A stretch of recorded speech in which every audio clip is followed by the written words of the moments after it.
You're listening to The Streaming Wars, the podcast that discusses all of the latest happenings regarding your favorite streaming services. Find out which service is winning the war this time around. Hello everyone and welcome to the latest episode of The Streaming Wars. I'm Dustin, I'm joined by Tony, and we are here to cover all of the content news from November 22nd through December 5th. I actually said on the last episode, which was the service news episode, that there wasn't a whole lot of news, and then I kind of jinxed myself because then it turns out immediately after we recorded that episode, the next day they released a ton of stuff, and then they also released a ton of stuff the following day as well. So there's a bunch of content news. Some of this we're going to breeze right through. Some of it we're going to discuss. So let's start off with Netflix. So major headlines for Netflix. We've got Netflix has commissioned a new project called Oni from the Oscar-nominated animation studio Tonka House, and this is based off of Japanese folklore. It's an animated series. Aardman Animation, who is the company behind Shaun of the Sheep and Wallace and Gromit, they are creating a holiday stop-motion special, which I would expect to be coming next year. It's not coming this year. At the earliest, it would come in 2020. Tyler Perry has announced that his next project is actually a thriller over at Netflix. Netflix has signed a new international distribution deal with the South Korean company JTBC, which is yet another company from South Korea, as we talked about 2 weeks ago. This is the second one now that they've made a deal with in that market to bring more content out. Specifically, this one deals with bringing the existing content, or I should say this deal specifically deals with bringing content that is already existing that is on South Korean television internationally to the other markets. And then the final one for Netflix is that Netflix won a bidding war for 2 Ali Wong comedy specials. It turns out there was a bunch of different services that were bidding for her create comedy specials for them. And I wanted to just touch on this one real briefly. I've been listening to some other podcasts recently, and one of the things that I've been hearing a lot is that comedy specials in general, they're just there to fill up space. They're, not a lot of people watch them. They're just there. And the thing is, there are people who do watch the comedy specials, but one of the reasons why comedy specials exist in such a large amount, especially on a place like Netflix, is that it's not so much about the fact that they're just there to fill content. It's that they're very, very inexpensive to produce, because you can rent out a venue, you can set up your cameras, you sell tickets, or you give the tickets away to, people who want to watch that comedian do a stand-up special, and the stand-up comedian has to put together their set one way or the other, and Netflix films it. It's a very, very low cost piece of content for them to have on the service. So you're going to start to see, especially with HBO Max, when we get to that, we're going to be talking briefly about a new set of comedy specials over there too that were announced. But comedy specials are something that they're just not very expensive to create, and it does draw people in. I can tell you, mainstream-wise, because I don't personally watch comedy specials, there's been a couple of comedy specials over the past year that have garnered mainstream attention. Most specifically, Dave Chappelle's comedy special on Netflix, I know, got some buzz outside of just the normal places you would find buzz about comedy specials. And Aziz Ansari's also, that was another one that I remember. But the point is, these are very inexpensive. It's one of the reasons why HBO and Showtime have had comedy specials over the years, is because they're not very expensive to create, and it bolsters their content library in general as something to offer subscribers. So I just wanted to bring that up, because I think one of the things I heard recently was that, would Disney get into comedy specials? No, that's never going to happen. Could we see Hulu get into comedy specials? That's entirely possible, especially if Disney is looking to start amping up the amount of content that is available exclusively on Hulu that's not coming from outside. It's not just the content that is the on-demand content from the other content providers, and it's actually original content only found on Hulu.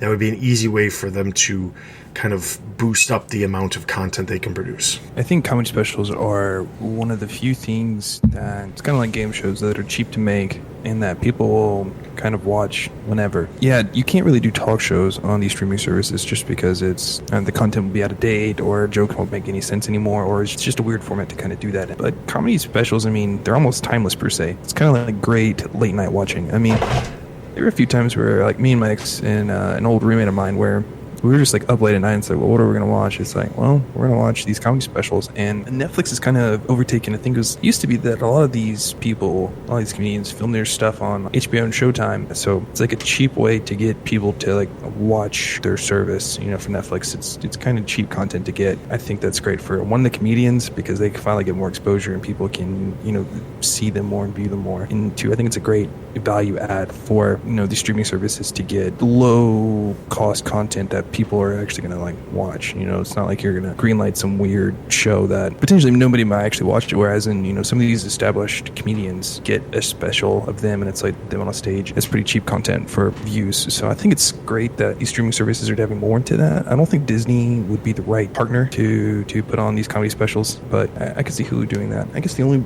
part of the news that to me is the most interesting was how Netflix is really working on their international stuff. You know, they signed the international distribution deal with, you know, the South Korean JTBC. They commissioned a new movie from the Taco House. I mean, I think in the last couple content news episodes, we've highlighted them signing more deals in the international space, and I think that they're, you know, once again fulfilling the mission of, in our, I think it was third quarter reports talking about Netflix, of how their growth is going to be international, and we can see them aggressively going after international markets, especially in South Korea, China, Japan, that area of the world where there's still a lot of room for growth. You know, just once again, I just want to bring that up because, just, you know, out of all these companies that are trying to get into the streaming space, most of them right now are just trying to get content and just grow as fast as possible, which I guess is fine, but I like how Netflix is thinking long term, and it's like, okay, like we are ahead of, you know, a lot of these companies are US based, and it's like, well, let's just get US subscribers. Well, the US subscriber market is nothing in comparison to the international market. So if Netflix can, you know, go ahead and get footholds in a certain strategic region, you know, they're going to still be the dominant player. And I could see Netflix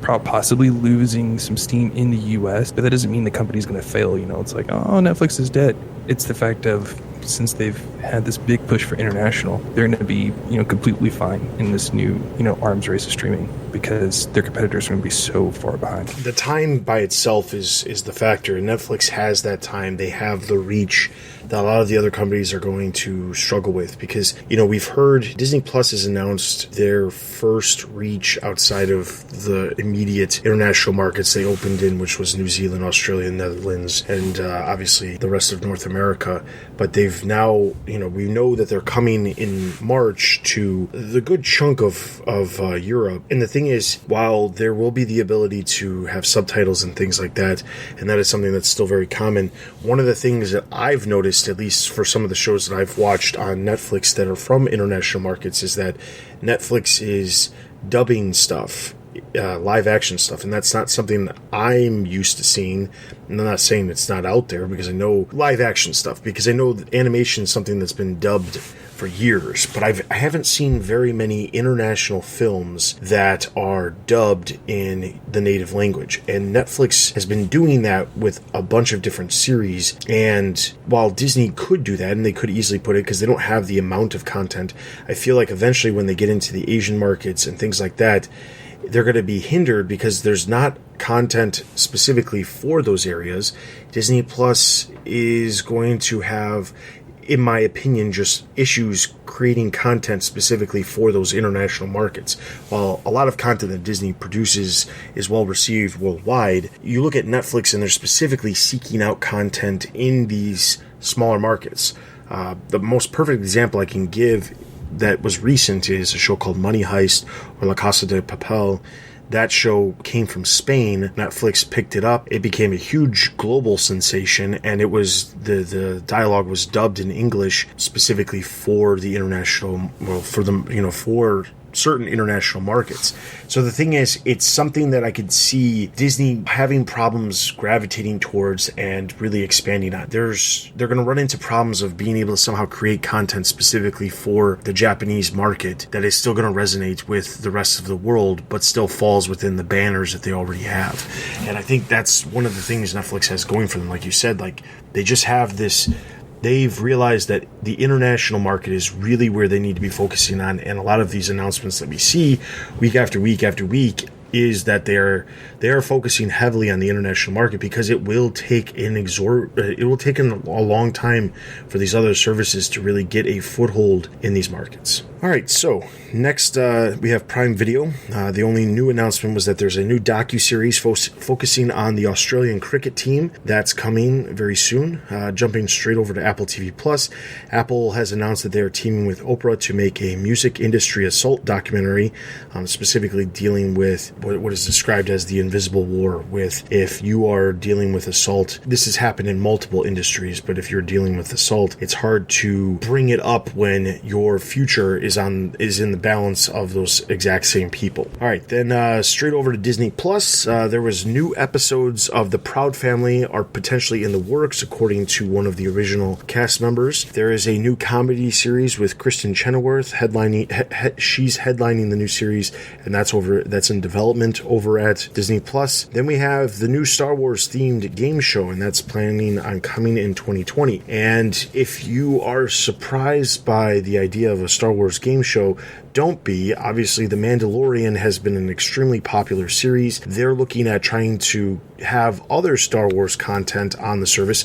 And while the Clone Wars Season 7 is coming in February, they're still going to have, and they've got the Obi-Wan series, and they have Caspian Andor series. Both of those are further out, so they need to figure out ways of keeping the Star Wars fans content with the service, and this is what they've decided they're going to do. They're going to create a game show. Going back to what Tony talked about when we were talking about the comedy specials, game shows are a very inexpensive way to create content as well. It's one of the main reasons why you see so many game shows in the middle of the day on broadcast television, is because you can produce a lot of them. It doesn't require a lot of time. In some cases, you can record 2-3 episodes in one day because it's very easy, and the production cost is very low, because once you build your set stage for the actual game show, there's not a whole lot of expense that goes into production outside of whatever the prizes are and things like that. It's one of the reasons, like I said, why game shows, you find so many game shows on normal television during the day, is because they're just very inexpensive to make. So a Star Wars one, interestingly, the actor behind Jar Jar Binks, at least the one who was under the CGI for the character, his name was Ahmad Best. He will actually be the host for the series. So that show is called Star Wars Jedi Temple Challenge. There's not a whole lot of information about what exactly to expect from it, other than it's a Star Wars themed game show. There is, however, been some connections online in the fan community about a show called Legends of the Temple, I believe it was called. It was a Nickelodeon show where you would do a variety of different challenges and obstacles dealing with some sort of ancient temple. And people have made some connections to this, if only for the fact that the logo itself shows some vines growing across the Jedi Temple, meaning it could be an ancient temple. So, we'll wait and see what it is. But again, this is easy content to create, and in my opinion, Disney is in a situation where they need more and more content. They have content that they've announced, but a lot of the big content that a lot of people are expecting, the Marvel shows, the other Star Wars shows, a lot of those shows are further out. Like we've talked about, the Marvel shows aren't coming until August, September at the very earliest, potentially later. The other Star Wars shows, we know we're getting a Mandalorian Season 2, but we don't know exactly when that's going to be coming, but you would assume probably further out. They're currently filming it right now, so it's not likely you're going to be seeing that any earlier than at the absolute earliest summer of 2020, but I would expect it to be fall 2020. So there's a lot of tentpole shows that the service has really been all about and have made a lot of headlines for the series, but in the meantime, they've got to fill some of the other holes between now and a lot of those tentpole series. So that's what they're doing. This does not seem like it's going to last a very long time. It more or less reminds me of, remember, I think it was on Fox, it was when DC greenlit like a comedy about the used to be insurance. Yeah, it was on NBC. Oh, sorry, ABC. It's called Powerless. Yeah, I thought it was like funny in the sense of like it was pretty cheesy at times, but it was kind of awful. But they wanted to keep it like DC and, you know, Batman themed, and Batman because he always sells, and I feel and it's not exactly kind of the same situation, but it kind of feels the same of where like, hey, we're just gonna invoke the name Star Wars, and, you know, we're gonna try to include it in all this like mythos, but it's gonna be a game show. It's like, well, what is that? That just doesn't. It just seems like a bad idea. I don't know who's gonna watch it. Yeah. I mean, look, audience, I want them to be proven wrong, so watch the show, but privately, I don't think it's going to actually do anything. So, all right, so then jumping over to HBO Max, there's a new comedy film called Fashionably Black in the works. This is actually coming from Michael B. Jordan's production company, Outlier Society.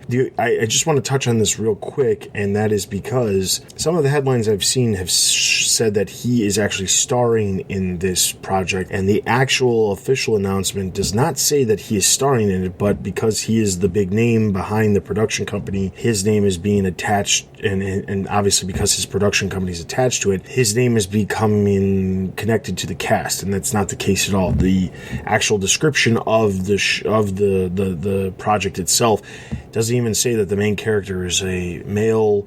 It says that it's a female character kind of going through the world of how to be a black woman in the fashion industry. He's not necessarily in the cast. Now, could he end up in the cast? Sure. But the project itself that's been announced says that it's his production company that's connected to it, and that the film is not actually even focusing on a male character. So I just want to clarify that, because I've seen some other places confuse that. Some other projects that have been announced: Greg Berlanti is currently producing a film adaptation of The Gentleman's Guide to Vice and Virtue. The White House Farm, which is an international series from Great Britain, is coming. The U.S. streaming rights have been snatched up by HBO Max. Also, another series, the working title is Boys, but it's a UK period drama that has also been picked up for HBO Max for the US. There's a new millennial workplace comedy that has gotten a pilot commitment at HBO Max, and then there's four more stand-up specials that have been added to the upcoming slate as well. And these are in addition to the ones that we've already had announced back at the investor conference before. These will feature Tracy Morgan, John Early, Rose Matafeo, and Ahir Sa. This is in addition to the ones that were previously announced that are connected to Team Coco's stand-up specials that they had already announced at the Investors Summit. So again, more comedy content on a streaming service is not that big of a surprise, especially since we just talked about that and how they're not very expensive to produce. All right, and then jumping over finally to the other services, as usual, there's a couple of different Quibi things. Joe Jonas is going to be traveling in a show called Cup of Joe on Quibi. Quibi has also picked up a dance competition series. They have also announced a show called Thanks a Million, which will boast celebrities paying it forward. Andy Samberg will head a comedy cooking competition called Biggest Little Cook-Off. And then there is a series that will feature Kirby Jenner, focusing on his life. So that is what's coming from Quibi. Outside of Quibi, there's a couple of other things. First up, I wanted to discuss Hulu we don't typically talk about casting information just because there's so much of it, and I don't tend to work stuff up and announce that stuff. But this came across the other day. There's a cast that has been announced for a project called Vacation Friends, and this is coming from 20th Century Fox and Hulu, specifically as an original film for Hulu. And when I saw this, I was like, this is interesting. I didn't know Hulu was making films, and then I went down a little bit of a rabbit hole and went searching to figure out how long they've been making films, and it turns out they haven't been making very many films at all.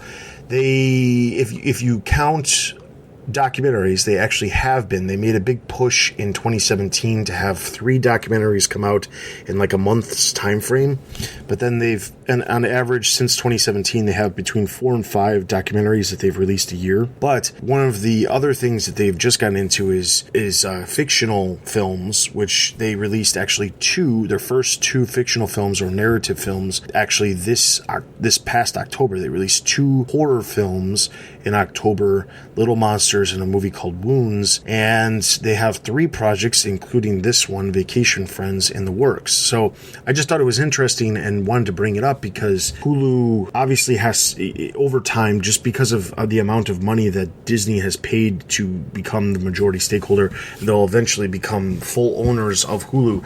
Disney is looking at Hulu growing. They need it to grow, so they're going to need to create more content. And one of the ways they can do that is by creating films. We already see that Disney Plus is releasing films. They had 2 on launch day. They've got one coming out in December, and they've got more planned as well. But the thing is, there's a number of films are just another form of content that people will check out, and it's one of those things that just adds to a library.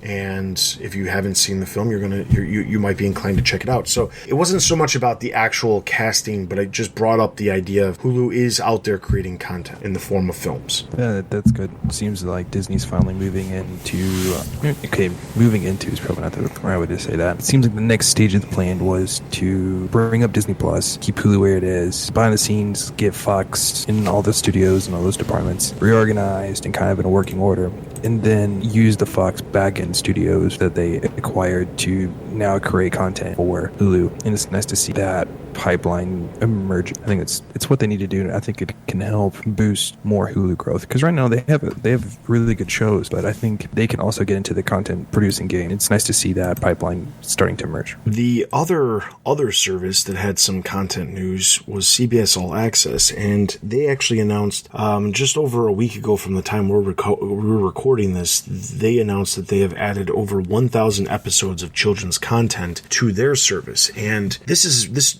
warrants another quick discussion, which is we all know that a lot of the services out there have kids element. Disney Plus obviously is very kids friendly and overall completely family friendly. You have Netflix, which has a separate area where they have content specifically for kids outside of the main library of all the content they have. Amazon creates original content for children, and there's a reason behind this. If you have paid attention to, just in general, the news about YouTube and things like that, you probably have heard that YouTube has had a problem in general with children watching content on YouTube, but they don't know that they're children because technically in order to use YouTube, you're agreeing that you're 13 or over, but it's easy just to say, yes, you're over 13 and over and get around that. The whole controversy, of course, is that once you say you're over 13, Google is going to collect information on you. That violates Privacy Acts. And when it's children under the age of 13, and that presents a massive problem. So YouTube got in trouble. But the reason I say that is because the point is you're not hearing a lot of talk about content on YouTube that is fake news or inappropriate content. You don't hear a lot about that stuff. What you hear about, however, is you hear about children watching YouTube. And the reason why is because there's a lot of children who watch YouTube. There's a lot of YouTubers that are very, very big and have become very big stars in their own right because they produce content for children. So the reason I say this is because it's just to show children watch a lot of content. It's very easy for a parent to pass over their phone or to get their child a cheap tablet so that they can watch content on these services. Netflix Kids, Amazon Prime creates all this content. Disney Plus is obviously a huge service that has this. Even some of the streaming services out there like Vudu has an option where you can just allow your child to watch kid-appropriate content. Movies Anywhere, which is a combination of a number of different movie studios that allow their digital movies to be in one location. They have a kids option where you can control the content that your children actually watch. It's a very important thing because there's a lot of kids who watch a lot of content, and as great as it is to say, yes, we want our kids to go out and be more active, the reality of it is that kids watch a lot of content, and they have more time than most adults have the time to watch content. It's one of the reasons why every time Netflix announces a new month's worth of content, there's always a good chunk of content in there that's for children. It's one of the reasons why Amazon has been producing so much children's content, even more so than some of the content they produce produced for adults, because there's a lot of people watching kids' contents. CBS All Access is looking to get into that by having a lot of content. Now, there was talk in general about once Viacom and CBS remerged into one company, a lot of the Nickelodeon content could potentially end up on CBS All Access because it would be under the same one. Turns out that's not likely to be the case, but CBS does still own the rights to a number of programming, and they have no problem licensing content from other places, similar in the vein of how they do with movies. And it turns out now they've added a massive amount of children's content, and they've also created a separate section within the app for children to actually go in a safe place for them to only view children's programming. So I thought this was important because, as we know, HBO Max has talked about how they're adding a number of children's content. They have deals with Sesame Street. They've got content from Cartoon Network and other content out there. Boomerang. There's a lot of content that HBO Max will have. They have their own slew of original content they've already announced that will be coming, or they've picked up second seasons from shows that would potentially have been canceled elsewhere on some of their other networks. But kids content is very important, and this is just cementing that. So I just wanted to quickly bring up how important kids content is, because while we are adults and we both have kids that watch content, it's not something that we go out of the way to discuss. It's also not something that the media goes out of their way to cover whenever new kids content is announced or created. They don't really cover that stuff because it's outside the normal realm of their readership. So I just wanted to make sure that you, the listeners, are aware children's content is extremely important to these services, and the more content that they can potentially have to draw parents to subscribe to those services, the more important it's going to be for those services, long term. I personally am very happy. My daughter is a big fan of YouTube and watching, evidently there's a bunch of Peppa Pig things out there, a bunch of other weird cartoons, but there are people who make a crap ton of money opening and showing kids' toys and building stuff out of Play-Doh. Like, that's all my 2-year-old likes to watch, and kind of made me a little uncomfortable because it's not like she was under like some type of kids profile. It's not that hard to get somewhere where you're not supposed to. I mean, if you just go down Wikipedia, right, it's like 7 levels before you get to Hitler or something. Like, YouTube, like it doesn't take much to all of a sudden start watching things that you shouldn't. It made me very uncomfortable, seeing her be so just watching YouTube, and then, right, she's 2, so she's impatient. So she like brings up the little sub menu and then clicks on the next video and then potentially clicks on a advertising link. And then, all of a sudden you're just like, where did you get here? And it's just really confusing. So it makes me feel a lot better when she watches stuff on, Disney Plus, or I'm happy about the CBS, All Access,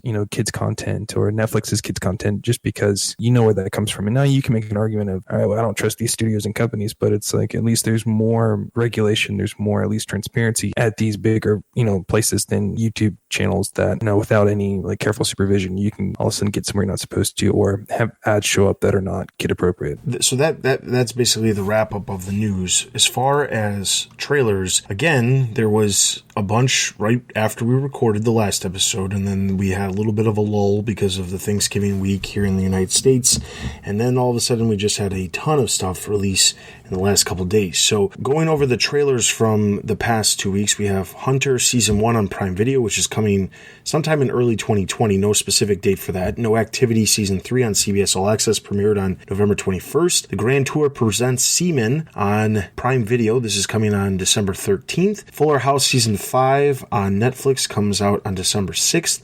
Astronomy Club, the sketch show on Netflix, comes on December 6th.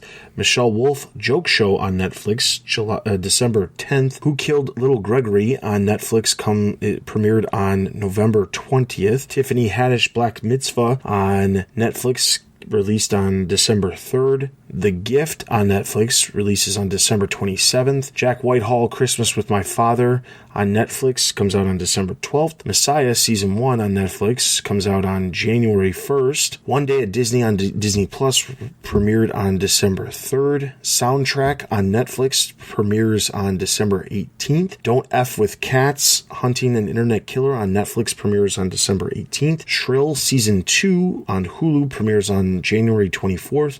Togo on Disney Plus premieres on December 20th. AJ and the Queen on Netflix premieres on January 10th. And then there was a new trailer for Lost in Space Season 2 on Netflix, which will premiere on December 24th. Out of all these trailers, there was only one that stuck out to me as something that I would probably go out of my way to see. There's not to say that there isn't other things here that I would watch, but there was one thing that I saw, which was the trailer for Messiah coming on Netflix. That show gave me a lot of vibes from the early seasons of Homeland, if you've seen that. So I would suggest, if you liked Homeland on Showtime, check out the trailer for Messiah, because while it's got some religious tones to it, it feels like it's something very similar in the vein of Homeland. So definitely take a look at that. All right, so then wrapping up the episode, there's a bunch of new releases. Obviously, head over to the site and check out the streaming calendar for all the latest things. Looking over the next couple weeks, I'm going to be completely honest, I'm not really seeing anything that I'm super interested in. I'm going to keep checking out The Mandalorian. I know we haven't really talked about The Mandalorian, but once The Mandalorian actually wraps, we probably will have a quick discussion on the first season of The Mandalorian, but that's one of the few things I've been checking out. Over the past couple of weeks, I've watched a number of different things, which I'll talk about, but is there anything that you've seen that you've seen on the calendar coming up that you're interested in? No, I mean, honestly, a lot of my stuff that I'm the most interested in is coming out in theaters, or has come out in theaters. I'm obviously going to keep, watching The Mandalorian. There's other, TV right now that's more interesting to me that's on the CW, because I'm a big superhero fan, and there's a big crisis event that's happening over 5 days, so that's pretty cool. The one piece of content that I am going to try to go see is The Irishman, which came out like a week or two ago, but that is the one thing recently that I'm going to try my hardest to watch in the next couple of days. So over the past 2 weeks, the stuff that I've watched actually a bunch of stuff, but most of it is, outside of The Mandalorian, and I am still a couple episodes behind on the Imagineering story on Disney Plus. Outside of those two, I haven't really watched anything else. Jack Ryan is still at the top of my list of something I want to watch, but it's more of just finding the time since I watched that with my wife. But I have watched a number of other things on Netflix.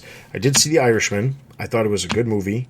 It is long. Going into it, I knew it was long, so it wasn't a surprise, but it's a 3.5 hour movie. It's a really good movie. I think the only thing that I would obviously go into it knowing that it's long, but then also the other part of it is that the ending just kind of happens, because it is kind of the story of someone's life. So it just kind of abruptly ends, because that is exactly how someone's life ends. It just abruptly ends. So there's just, as long as you go in knowing that you're probably not going to come out of the movie, real happy about how things all turned out, I think you'll be fine. I did watch a show I watched the first season of a show called Dead to Me, which stars Christina Applegate. It actually came out back in May, but it's been on my list for quite some time. And that show was pretty interesting. I did see 2 episodes of The Toys That Made Us, focusing on wrestling figures and My Little Pony. I finally finished Dirty Money, the final episode, which dealt a lot with Donald Trump being a con man, and specifically how he became as big as he did by just means of using PR to his advantage.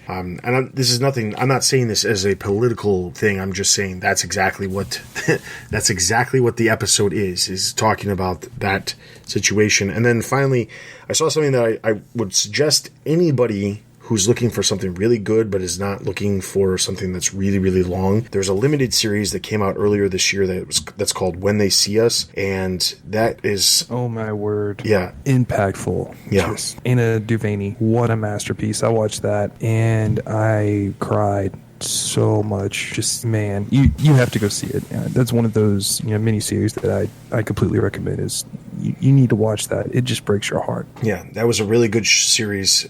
Each episode is about an hour and 10 minutes, but there's only 4 episodes, and it tells the story, if you're unfamiliar, of the Harlem Five. But it was a really, really, really well done series, and if you like historical dramas, and or do you just have a heart? Well, that too, yes. But definitely check that out, because that was something that I watched, and once I got into it, I couldn't stop watching. I just kept watching the episodes until I finished it up. It was very, very good. So those are my suggestions over the next couple weeks. Is if you aren't seeing anything that you're really interested in watching, check out some of the stuff that maybe you have missed or maybe you were unaware of that has already been out there, because that's what I've been doing over the past couple weeks. So with all of that being said, I want to encourage you to come over to the website, check out the streaming calendar. Also, you can follow us on Twitter and Discord for the latest articles that we actually discuss here on the podcast, as well as the trailers. We post those up as we see them, and we try to space them out so you'll find content throughout the entire day on both Twitter and our Discord. If you follow us on Instagram, you'll get all of the latest updates when we release the new episodes of the podcast, which right now are typically releasing on Tuesday and on Friday. In addition to that, you can leave us reviews on iTunes. Those are always greatly appreciated, or any of the other podcast platforms that you actually listen to. You can send us an email at thestreamingwars@gmail.com. And if you are so inclined, you can also check out our Patreon, as we are always looking for support to support this show. And we hope you guys enjoy. For Tony and myself, you've been listening to Streaming Wars, and we'll see you guys next time. Thanks for listening to the Streaming Wars. Check us out on Twitter and Instagram. Also consider supporting us on Patreon. Links can be found at thestreamingwars.io.